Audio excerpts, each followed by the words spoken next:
राधा हिंदू धर्म में भगवान श्री कृष्ण के साथ पूजे जाने वाली प्रमुख देवी हैं। उन्हें मुख्य रूप से कृष्ण की प्रेमिका और संगिनी भी माना जाता है। रासलीला उन्हीं की शक्ति और रूप का वर्णन करती है। वैष्णव संप्रदाय में उन्हें भगवान कृष्ण की शक्ति स्वरूपा भी माना जाता है।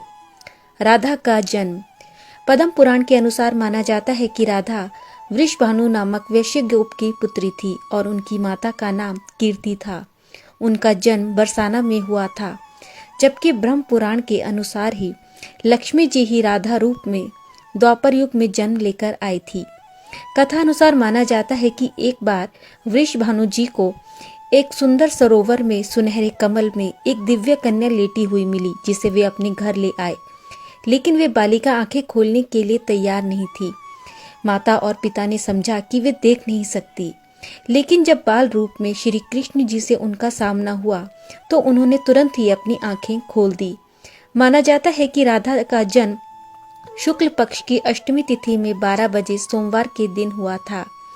इसी दिन को बाद में राधा अष्टमी दिवस के रूप में मनाया जाने लगा।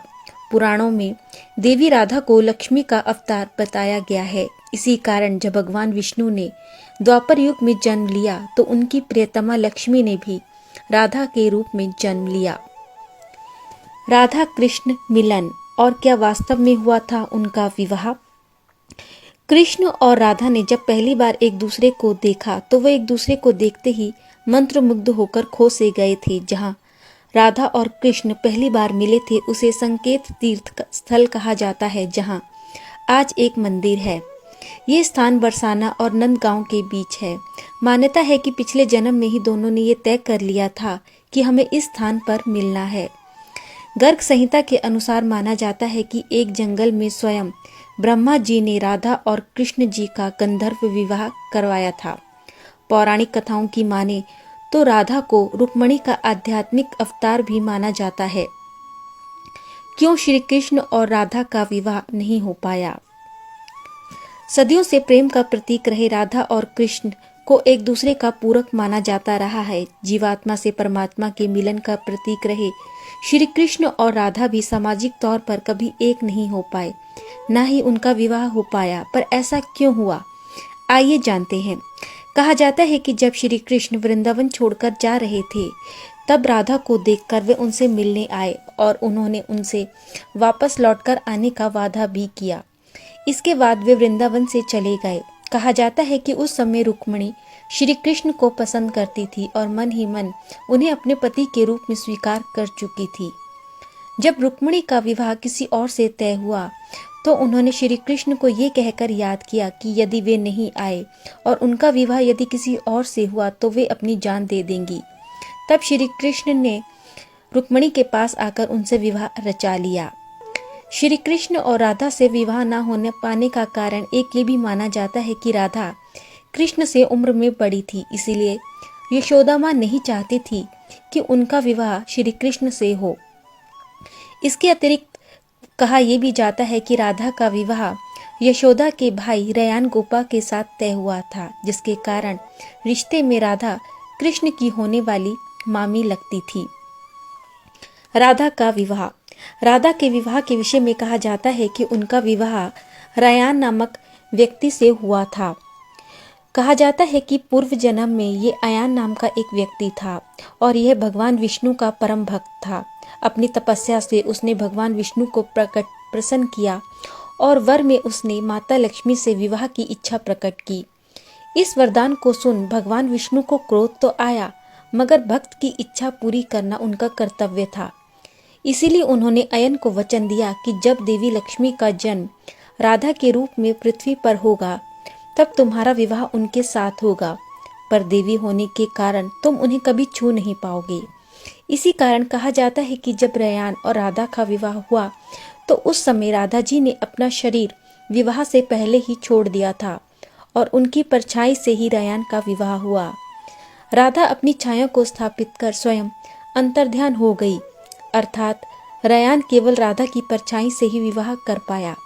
कहा जाता है कि राधा विवाह के बाद भी श्री कृष्ण के प्रेम में डूबी रहीं और उन्होंने अपना दाम्पत्य जीवन भली भांति और पूरी ईमानदारी से निभाया। और जब वे बूढ़ी हो गई तो उनके मन में मरने से पहले श्री कृष्ण को देखने की आस जगी। जब रुक्मिणी से मिली राधा। कहा जाता है कि रुक्मिणी से विवाह के बाद भी श्री कृष्ण सदैव राधा को याद करते रहते थे। माना जाता है कि एक बार श्री कृष्ण दूध पी रहे थे और रुक्मिणी उनके समीप खड़ी थी। ज्यादा गर्म दूध पीते ही श्री कृष्ण के हृदय में दर्द हुआ और उनके श्रीमुख से निकला, हे राधे। ऐसा सुनते ही पास खड़ी रुक्मिणी ने श्री कृष्ण से पूछा कि हे प्रभु, ऐसा क्या है राधा जी में जो आप हर क्षण उन्हें याद करते हैं? मैं भी आपसे अपार प्रेम करती हूँ, फिर आप मुझे इस तरह तो याद नहीं करते जिस तरह आप राधा को करते हैं। तब भगवान श्री कृष्ण ने उनसे कहा कि जब आप स्वयं राधा जी से मिलेंगी तो आप स्वयं जान जाएंगी कि वो क्यों मुझे हर पल याद रहती हैं। कहा जाता है कि इसके पश्चात रुक्मिणी राधा से मिलने के लिए उनके महल गई। वहां पहुंचते ही उन्हें एक सुंदर युवती दिखी। उन्होंने सोचा कि यही राधा है। पास जाने पर उन्हें पता चला कि ये तो उनकी दासी हैं। दासी ने कहा कि राधा जी आपको 7 द्वार के बाद मिलेंगी। रुक्मिणी ने 7 द्वार पार किए और हर द्वार पर उसे एक से एक सुंदर और तेजवान दासी दिखी। दासी को देखकर रुक्मिणी सोचने लगी कि अगर दासियां इतनी रूपवान हैं तो राधा जी स्वयं कैसी होंगी।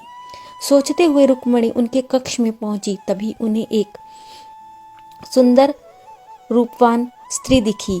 ये राधा जी ही थी जिनका मुख सूर्य के समान चमक रहा था। रुक्मिणी उन्हें देखते ही उनके चरणों में गिर पड़ी, पर सहसा रुक्मिणी ने देखा कि राधा जी के पूरे शरीर पर छाले पड़े हुए थे। रुक्मिणी ने उनसे शरीर पर पड़े छालों का कारण जानना चाहा।